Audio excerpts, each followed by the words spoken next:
Mukunda jewellers తెలంగాణలో మొట్టమొదటి factory outlet మన కొత్తపేటలో ఫిబ్రవరి 14న గొప్ప శుభారంభం. అందమైన ఈ శుభారంభంలో ఎన్నో విశేషాలు. ముకుందా జ్యువెలర్స్ కొత్తపేట. ఎప్పుడు ఎలా మొదలవుతుందో తెలియని ప్రయాణమే ప్రేమ.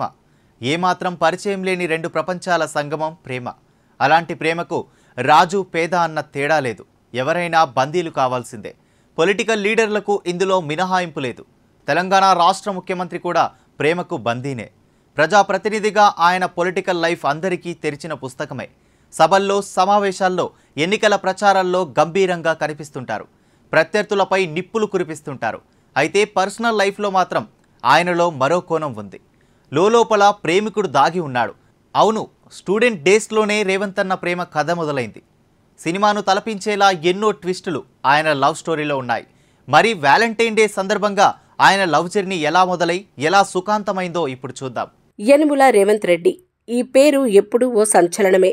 తన ముక్కుసూటి తత్వంతో రెబల్ లీడర్గా గుర్తింపు తెచ్చుకున్న రేవంత్ అన్న కాంగ్రెస్ పార్టీని అధికారంలోకి తీసుకొచ్చి తెలంగాణ యంగెస్ట్ ముఖ్యమంత్రిగా రాష్ట్రానికి సేవలు అందిస్తున్నారు.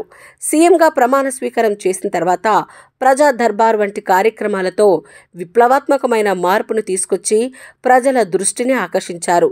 రేవంత్ రెడ్డి పొలిటికల్ లైఫ్ అందరికీ తెలిసిందే. అయితే ఆయన పర్సనల్ లైఫ్ గురించి మాత్రం కొందరికే తెలుసు. స్టూడెంట్గా ఉన్న రోజుల్లోనే రేవంత్ అన్నకు లవ్ స్టోరీ ఉంది. ఆయన ప్రేమ కథలో ఎన్నో ట్విస్టులు ఉన్నాయి.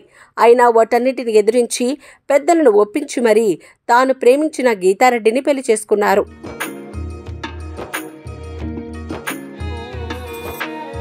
రేవంత్ రెడ్డి ఇంటర్ చదువుకునే రోజుల్లో నాగార్జున సాగర్కి వెళ్లారు. అక్కడే గీతారెడ్డిని మొదటిసారి చూశారు.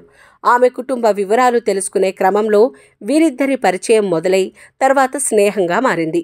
రేవంత్ స్వయంగా గ్రీటింగ్ కార్డులు తయారు చేసి మరీ గీతారెడ్డికి పంపించేవారట.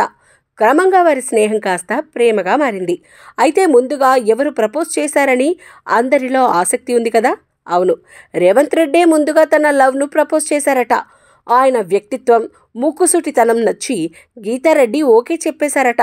ఆ తర్వాత పెద్దలను ఒప్పించి వీరిద్దరూ పెళ్లి చేసుకున్నారు. మొదట్లో వీరి ప్రేమ పెళ్లికి గీతారెడ్డి వాళ్ళ నాన్న ఒప్పుకోలేదట. ఈ విషయం తెలిసిన వెంటనే గీతారెడ్డిని పై చదువుల కోసం ఆయన సోదరుడు అప్పటి కేంద్ర మంత్రి జైపాల్ రెడ్డి ఇంటికి పంపించారట. అయినా రేవంత్ రెడ్డి గీతారెడ్డిని వదల్లేదు. జైపాల్ రెడ్డితోనే రాయబారం నడిపారట. రేవంత్లోని మొండితనం, ధైర్యం, చురుకుతనం జైపాల్ రెడ్డికి నచ్చడంతో ఆయనే గీతా నాన్నను ఒప్పించారు. అలా పెద్దల సహకారంతో అందరి సమక్షంలో వీరిద్దరూ 1992లో పెళ్లి బంధంలోకి అడుగుపెట్టారు. వీరికి ఒక కుమార్తె కూడా ఉంది. విద్యార్థి దశ నుంచే రేవంత్ రెడ్డి ఉద్యమకారుడిగా ఉన్నారు. 2004లోనే రాజకీయాల్లోకి వచ్చారు. 2006లో జెడ్పీటీసీగా పోటీ చేసి గెలుపొందారు. ఆ తర్వాత ఎమ్మెల్సీగా గెలిచారు. అనంతరం టీడీపీలో చేరి కీలక నేతగా ఎదిగారు. అక్కడి నుంచి కాంగ్రెస్లో చేరి అంచెలంచెలుగా ఎదిగి నేడు రాష్ట్రానికి యంగెస్ట్ ముఖ్యమంత్రిగా కీర్తి సంపాదించారు. ఆయన విజయం వెనుక భార్య గీతారెడ్డి అడుగడుగునా ఉన్నారు. అన్ని విషయాల్లోనూ భర్తకు పూర్తి సహకారం అందించి అండగా నిలిచి గెలిపించారు.